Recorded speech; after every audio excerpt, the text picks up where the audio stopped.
এই ছবি আর ভিডিওর পেছনে গল্প শুনলে আপনি ভাবতেই পারবেন না যে আমি কি পরিমাণ অলস হলে এই কাজটা করতে পারি। তবে আমার এই অলসতা কিন্তু ভালোই ফল দিয়েছে। সো হে এভরিওয়ান, আমি মরিয়ম ফ্রম মরিয়মস মেহেন্দি। অনেক দিন ধরে চাচ্ছিলাম হিনা কানেবের মেহেন্দি ডিজাইনটি আমি রিক্রিয়েট করব, কিন্তু ব্যস্ততার কারণে কোনোভাবেই সেটা হয়ে উঠছিল না।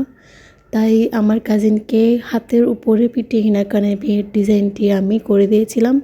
এর 2 দিন আগে আমার আপুকে আমি পায়ে একটি ডিজাইন করে দিয়েছিলাম।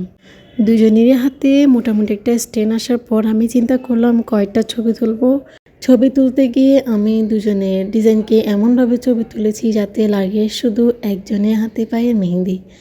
যেহেতু আমি চাইছি যে হালকা রোদ আসে যে এরকম জায়গায় ছবি তুলবো, তাই আমরা প্রথমে রোদে বসছি। এরপর দেখতে যাতে সুন্দর লাগে তাই আপুর একটা লাল রঙের 3 পিসকে আমি লাল রঙের শাড়ির মতো করে ওর পায়ের দিকে দিয়েছিলাম।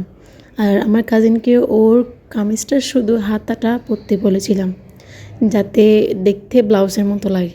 আফটার সো মেনি স্ট্রাগলস আমরা বেস্ট ছবি আর ভিডিওস ক্লিক করতে পেরেছি, আলহামদুলিল্লাহ।